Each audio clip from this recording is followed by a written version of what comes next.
What's going on, everybody? Of course, my name is Blitzwinger, and ladies and gentlemen, welcome back to, of course, a brand new LEGO Dimensions unboxing. Today, we're actually going to be taking a look at our very first team pack. We have taken a look at our very first level pack last time. Of course, that was the Portal 2 pack. If you have not checked that out, definitely do so. Let me know what you guys think of all the awesome figures in there. But today, we're taking a look at the Jurassic World team pack, which looks quite stellar indeed. I kind of, as I said before, would have rather to see a different figure in here instead of the ACU. I would have rather see maybe Claire Deering in here or some other character thrown in here. I think would have been a little bit cooler, just in my personal opinion.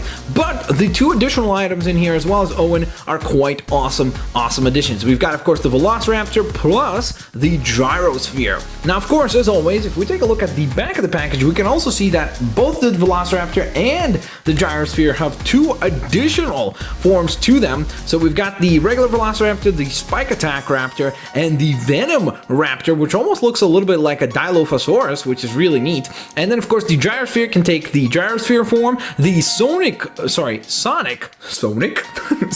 Beam Gyrosphere, and the Speed Boost Gyrosphere. So we will be assembling all of these in just a moment here. Now, one thing that I will mention is that I would have been a bigger fan of the minifigures in this set if they would have been somewhat exclusive. Like, I think it would have been really cool if the minifigures in the set actually had something about them that made them exclusive to the LEGO Dimensions. So instead of just taking the minifigures that came out in the Jurassic World sets and in the Simpsons sets and so on and so forth, I think it would have been cool if just make his vest a different color, or I don't know, maybe his pants a different color, just something to make the figure more unique, or maybe give it a different face sculpt or expression. I think that would have been really cool.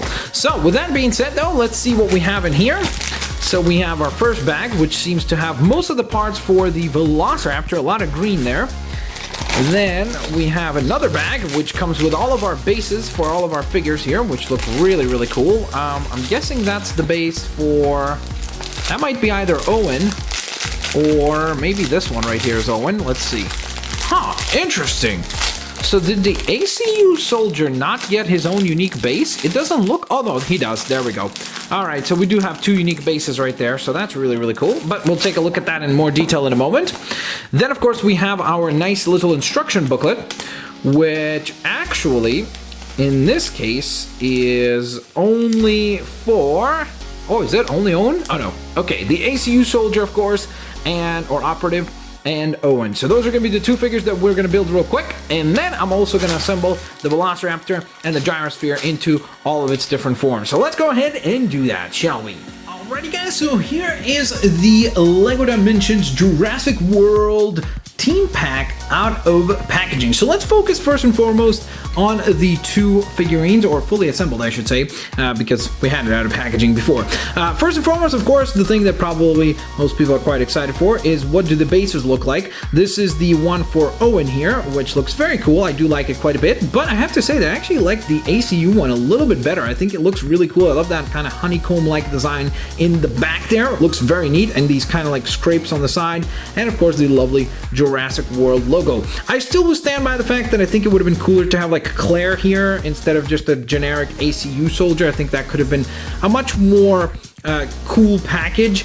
He actually, as far as Owen goes though, he does actually come with two knives instead of just one, so that's kind of cool that he can kind of be like dual wielding two different combat knives, two different knives to get his way through the luscious jungles, which is really cool. It is the exact same figure that you could get in the other LEGO sets. Same thing goes for the ACU, which again, I'm gonna point out, I wish they would have had something about them unique. Whatever it is, you could have like maybe tore up the shirt, something, just done like maybe some sort of, you know, more scar or like mud, just anything to make the figure feel more unique to the Dimension set. I think that would have been a really cool touch. The nice thing is that he does come with two different expressions, so that's really cool. You have a more growling kind of expression and a more calm, cool, and collected, being cool Owen, of course. And for the ACU, just one expression, since he is wearing a baseball cap, so there is no way to hide the other expression, and that would look kind of weird if he had another face on the back of his head. And yeah, that probably would look quite strange. Of course, if you'd like, you can display him without the hat or the hat wearing backwards, so that's something that is available to you. He comes with a nice kind of maybe a tranquilizer or something along those lines as his weapon of choice, and I do like the vest quite a bit, as well as the nice print work on the legs. But what about the other two components? Well, those other two components are, of course, the Gyrosphere and the Velociraptor. First of all, the Velociraptor is probably my favorite thing that I've built so far. And yes, of course, I haven't built all that many things, but I really love this miniaturized version of the Velociraptor. It's really, really cool. I love the fact that you do get some articulation and movement. Obviously, it would have been amazing if they could have had the jaw open, because that's something that obviously dinosaurs kind of need to be able to do, because it's one of the appealing parts about them when they growl and do all that cool dinosaur stuff. So that would have been a cool thing if they had like a hinge or something here, but since the scale is so small, I'm guessing that would have been just too difficult to pull off. You do have motion right here on the little raptor arms, and the cool thing is, because of the way that the legs are connected, if you move the leg on this side, so that would be the right leg, they actually move simultaneously, which is really cool. If you move this one, it won't move as much. You'll notice it'll move a little bit, but not as much. But if you do move this one, both legs move, so that's kind of cool to have it almost running along, and that's definitely a nice extra addition. He does have to stand on like a translucent base right there. It's not as noticeable when it's like a little bit further out. It does actually kind of disappear into the crowd, so I think that that's really cool and just really, really well executed. Then we have the Gyrosphere, which also is quite well done. The only problem with it is, of course, it's not quite accurate. I mean, it should be a whole sphere. It shouldn't just be the sides of a sphere. They did still try to pull off some good details, like, you know, to have the seat right here, the blue seat, and then the little handles that you would utilize as you're driving around the park. But obviously, it would have been awesome if they had this whole thing actually encapsulated instead of just the sides of it. I think that would have been a really, really cool and a lovely touch. They do have the nice kind of base of where the actual gyrospheres roll out of. You know, when you're standing up in preparation to get on the ride, they would ride down this little kind of like machine or scale. So this is obviously what that's trying to simulate, and it's pretty well done. You do get these nice little blue beams to simulate an additional element of that particular component. Nonetheless, ladies and gentlemen, of course, there are two other forms for both the Velociraptor, or the Raptor, I should say, and the Gyrosphere. So let's take a look at those, shall we? Alrighty, guys. So of course, here is the Spike Attack Raptor form for the Velociraptor, and our regular Gyrosphere has now transformed to its Sonic Beam form, which is of course the Sonic Beam Gyrosphere, and very, very cool transformations here indeed. So let's take a look at them one by one, shall we? First of all, I should just say, is the Gyrosphere itself, which looks very, very cool. I really love the more almost weaponized perspective for this one. Like, it definitely looks a lot more menacing in this form. You've got all these like blasters that would generate obviously sonic booms and such all throughout, which looks very, very cool, and it definitely looks substantially different to the original design. Of course, it does still maintain the core elements of this is kind of the main seat area and these side panels being on the side. That's something that I think it's going to have to maintain all throughout, because it's still a gyrosphere, so it's just going to kind of have different forms that are added onto it. But I still am really, really impressed by this. I think the sonic boom effect in the front is really cool looking, and I think it is quite well executed. Now, with that in mind, this thing is amazing. I really love the first Velociraptor. I think it was really cool, and this thing is very awesome as well. You've got the Spike Attack form here. Of course, as you can see, he now gets a spiky tail. Some of the actual design on the head changes a little bit, and I love how it almost looks like a completely different species of a dinosaur. Like, I really do like that quite a bit. Again, just like the Gyrosphere, it definitely maintains some key components still, like the actual sculpt and the way that you build most of the torso and most of the tail and such is quite similar. There are some differences in the legs and such. It might not be that noticeable, but there actually are differences that occur in the design phase of the actual Raptor here.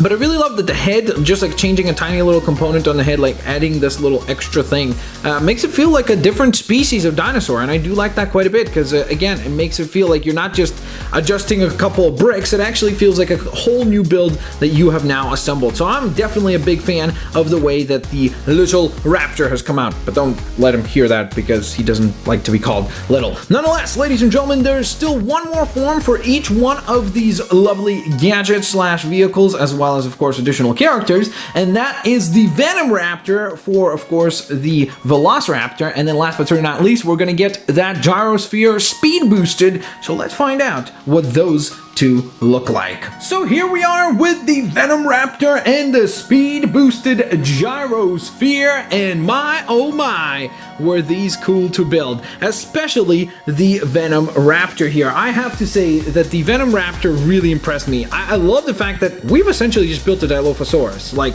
it is crazy to think that we went from what was a Velociraptor, very much so, to then something that looks a little bit almost like a Compy or Chompy, but we call them, of course, Compies, to now a Velociraptor that looks like a Dilophosaurus. Like, it's incredible that we have been able to just build out 3 different species of dinosaurs using all of the same parts. I'm super duper impressed by it. I think it turned out exceptionally well. I love how it has like the little angled look out here, and then of course the teeth have now become yellow to kind of indicate the whole venom component that would be, I'm guessing this thing is going to be able to like spit venom like a Dilophosaurus would, which is really, really cool. It can still move its legs and such, so very, very, very neat design, and I'm super duper impressed by that. We then move on to, of course, our speed boosted Gyrosphere, and look at this. This is the back of the Gyrosphere, so you really realize just how much of a speed boost is happening here. Like, all of this is obviously supposed to be emitting energy that is boosting and propelling this thing forwards to really kind of showcase and visualize just how quick this thing is going to be. We have still our little control panel in the front, still, of course, the open design on the sides, and the base is obviously something that looks a little bit similar to the other 2 bases. But again, I think that this is a really, really cool build. I definitely enjoyed the Velociraptor much more than I did the Gyrosphere builds, but I think that the Gyrosphere actually did impress me, especially this particular version, and the one before it, I think, turned out quite well. So, all in all, ladies and gents, I think that the set as a whole is quite cool. Hopefully, we will get to actually play this and see how cool it is in game. I'm very much looking forward to finding that out. And with that in mind, ladies and gentlemen, of course, thank you so very much for watching. Have an absolutely fantastic day, and I'll catch you guys next time with, of course, both some LEGO Dimensions gameplay and some more unboxings. Peace out, see you later, alligators. Bye-bye, everyone.